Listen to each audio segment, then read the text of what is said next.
Hi, I'm Jacob, and today we're going to unbox, connect, and explore our brand new Skriva Stylus. So the way I see it, you're probably in one of three situations right now. It might be that today is new iPad day, and that you're just getting your hands on all of this lovely new equipment, and that's very exciting. Or it might be that you've had iPad for some time, but you're just getting your hands on a Skriva Stylus for the first time today, which is just as exciting. Or I guess it's possible that you've had both your iPad and the Skriva Stylus for a while already, and that you're kind of half watching this in a staff meeting whilst also catching up on a few emails. I'm a teacher too, I get it. If that's the case though, I hope they at least got some good snacks to keep you fueled up. Okay, who am I kidding? No matter where or when you're watching this, my goal is the same. I want to empower you to get the very most from your Skriva Stylus, so it can be your essential companion for teaching and learning. And I'll keep it nice and short too, I promise. Here I've got the two versions of the Skriva Stylus, the original and the version that comes with a carry case. Let's take those boxes off real quick and see what's inside. Now, no matter which version you're holding, they both work in the exact same way, and apart from the carry case, both boxes contain the exact same things. So obviously the most important part is the stylus itself, which you can see I've got in blue. Let's put that to one side for a moment though, and see what else we've got in here. Next up are these 4 replacement tips for the stylus. These little friends are small but mighty, and it's worth keeping them someplace safe. Over time, the tip of your stylus may eventually wear down a little bit like how the lead of a pencil wears down the more you use it. Don't be tempted to get a pencil sharpener out though, that would prove very expensive. Instead, you can just unscrew the nib and replace it with one of these spares. I repeat, please don't sharpen this stylus, that would be bad. We've also got a USB-C charging cable in the box here, which you can connect to either a mains charger or even to your iPad if it's a USB-C model. The Skriva will go from 0 to charge in about 15 minutes, and then it should be good for about 10 hours of use. And if you're looking at this and wondering what on earth USB-C is, don't panic. Skriva also gives you this little adapter, which turns into a traditional USB port that you can plug into any old charger you've got lying around. Always good to keep this safe too. Now I can see through the screen here there are some puzzled faces in the room who don't have the carry case version. You're thinking, where's my cable and adapter? That's not fair, Jacob, I want that too.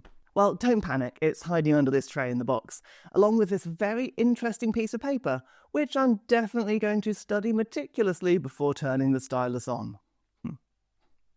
And that brings us back to the Skriva Stylus itself, so let's take a proper look. You'll see straight away here where the USB-C cable plugs in at the top here, above those 3 little circles. And at the very top of the stylus is the power button, which once you press it, it shows what those 3 little circles are for. Yes, they let you know how much battery your Skriva has got left. Sometimes the simplest ideas are the best. At this stage, even if we didn't do anything else for the rest of the day, the stylus won't run out of battery. Even if I leave it in my bag or on my desk, it will automatically shut off after 5 minutes of not being used, which is really handy. But let's be honest, we're hoping to get more out of our stylus than just looking at the pretty lights on the front. Next up, we're going to want to connect this to your iPad so you can start using it yourself. Now, watch this bit closely as it's quite tricky. Oh, sorry, did I say it was tricky? No, it is literally the easiest thing in the world to connect. It'll literally work as easily as this. And what's more, you can jump between iPads using the same Skriva Stylus without needing to disconnect and reconnect. Yes, that means you can walk from one student to the next in class and individually annotate their learning on screen using your stylus, as easy as using a pen in their exercise books. Imagine this for live marking, one-to-one interventions, or simply just lending Harry your stylus because he's inevitably left his at home. Again, it's always one, it's always Harry. Obviously, as educators, we want to be setting the example and not being like Harry. So it's useful to know that the stylus will attach magnetically to the edge of your iPad just like this, making it nearly impossible to lose. Okay, now we've explored the product itself, let's jump in and look at how we can use it in our classrooms as a powerful teaching and learning aid. For this, I'm going to hand over to my more handsome, more animated self. Take it away, Jacob. As we learned earlier, you don't need to go through any sort of pairing process with the Skriva Stylus. Simply turn it on using the button at the top, and it'll work as soon as you start writing on your iPad. Now, there are hundreds of ways you can use this new tool to support how you use your iPad in the classroom. Far too many, in fact, to cover in this short intro video. However, I'd love to share a couple of quick wins with you to get you started, before sharing some more resources at the end to help you dive deeper into how the Skriva Stylus can transform the way you teach using iPad.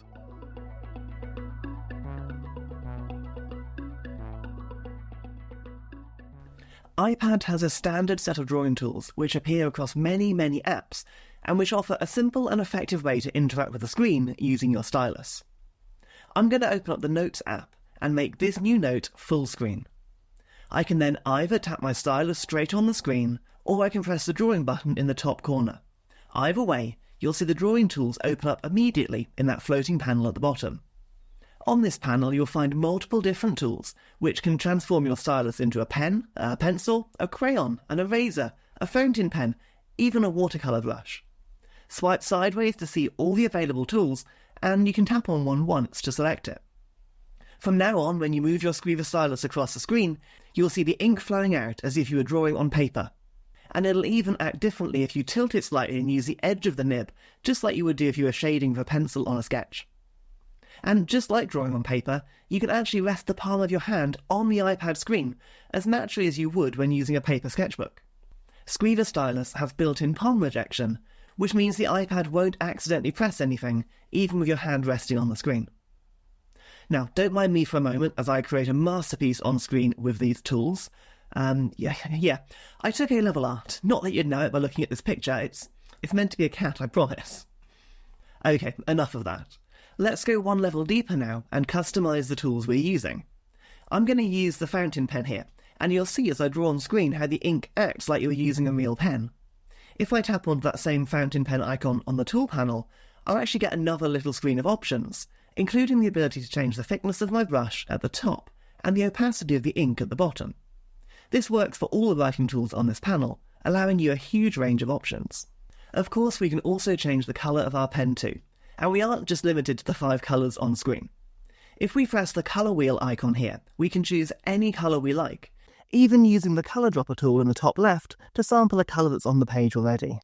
You can add favourite colours to the bottom of this window as well by pressing the little plus icon once you've found the colour you like, making them easy to get back to next time. I've actually got 4 more quick tips to share with you about these writing tools before we move on, each things that can make drawing on the iPad easier and feel more natural. But before we do that, let's pause the video for a moment and explore some of these drawing tools by opening up our own blank note and using our Skriva Stylus.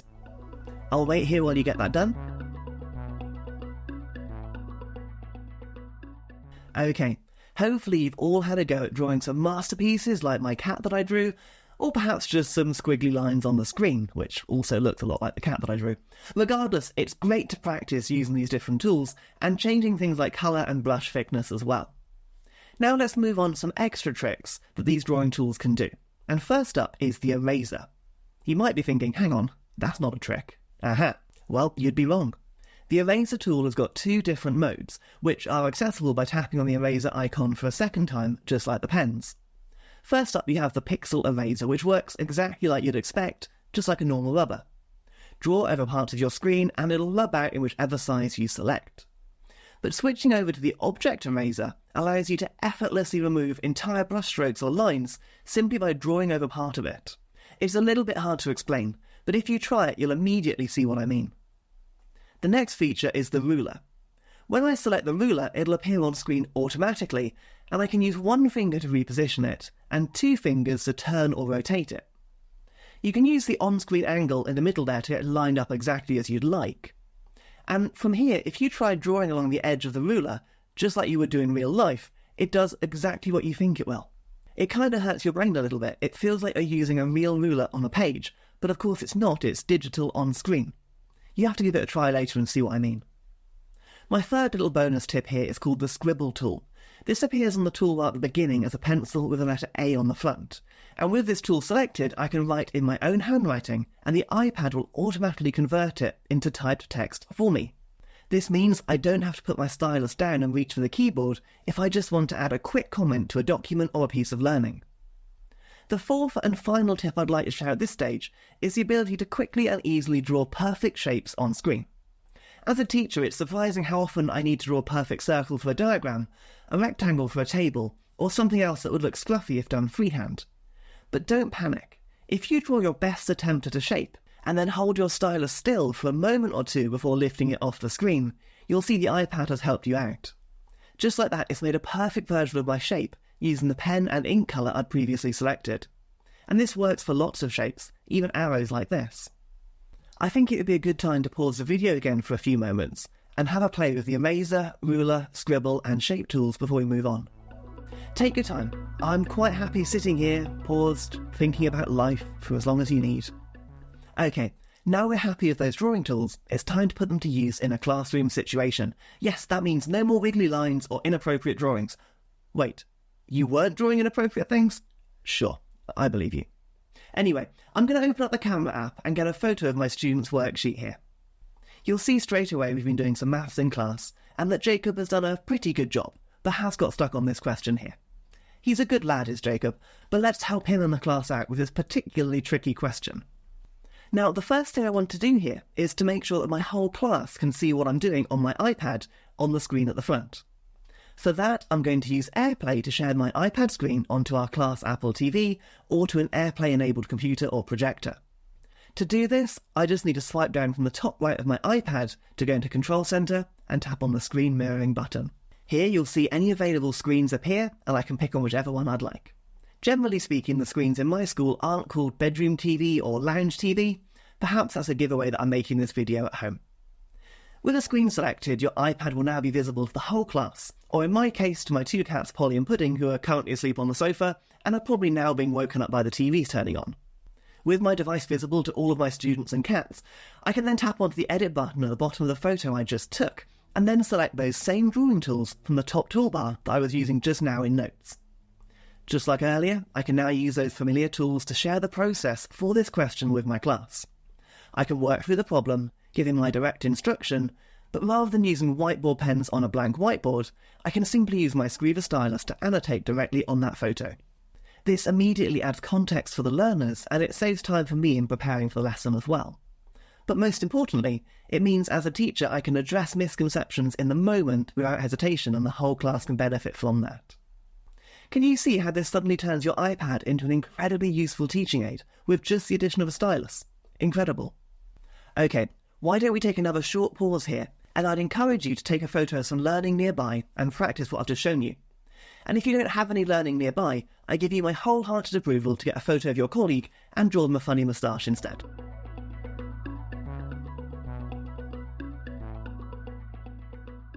Okay, let's bring today's training home and talk about one last technique that builds on what we just did, without sharing your screen in front of the whole class. Imagine for a moment you're marking home learning at home, and in one of the books you realise that Jacob has once again messed up something, and writing a comment in the margin of the book isn't going to be enough to explain what you need to convey to him. Well, I'm going to do exactly what I did earlier by taking a photo of his learning with the camera app, and then edit my photo with the drawing tools. But this time, rather than airplaying to the class, I'm going to record my iPad screen with me talking through the problem by using the built-in screen recording feature. To do this, I just need to pull down from the top right of my screen again to bring back up Control Center, and then I can use the screen recording button here. If you don't see this option, don't panic. You can press the Add Control button in the corner and search it really quickly. Before I tap on the screen recording button, I want to make sure the microphone is turned on, so all I'm going to do is press and hold the button and check the microphone is lit up red like this.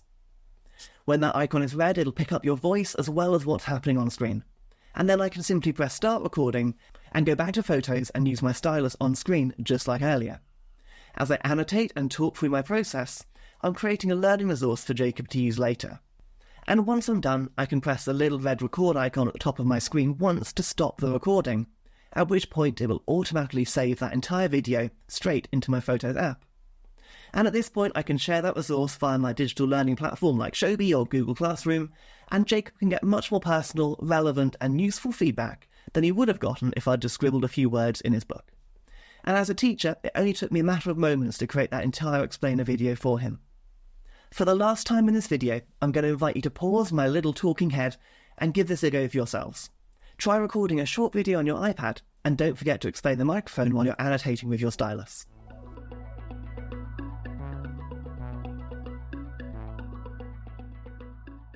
Right, team, well done! The staff meeting is over, the biscuits are long gone, and you're now feeling excited about using your iPad and the Skriva Stylus in your classroom. But what's that I hear? You want more? I can't decide if you mean more biscuits or more training, but I'm going to go ahead and assume it's the latter because I can't physically deliver snacks to you. I'm trapped in your screen. I'm so sorry. But what I can do is point you in the direction of lots more quick tips to help you embrace the stylus in your classroom through meaningful, real-world examples of how I use my stylus in my classroom. You'll find all of these short videos on the Skriva Stylus website, with more being added regularly. From both real-life Jacob earlier and animated Jacob now, all I want to do is say thank you for spending time with us today as we explored the Skriva Stylus. And I'm genuinely excited for you on your journey of using iPad and Skriva together in the classroom. Enjoy the rest of your day.